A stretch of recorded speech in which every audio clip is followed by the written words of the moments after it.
हाय नमस्कार प्रणाम भैया।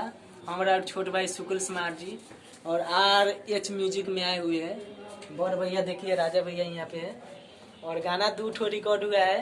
राजा तनी जाई ना बहरिया, यही गाना यहाँ पे भैया लोग नहीं है। चलिए गाना विशाल जी, चलिए गाना हम सुनाते हैं आप सबको लाइव विचार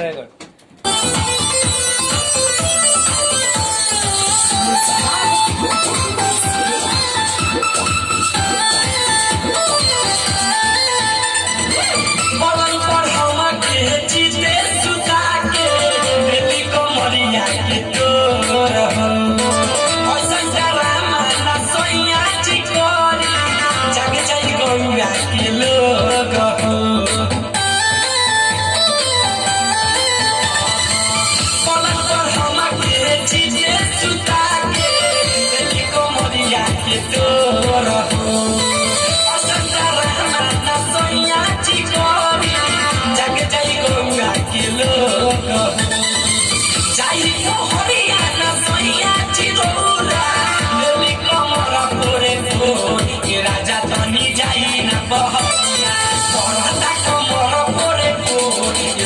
तनी जाई ना बहरिया।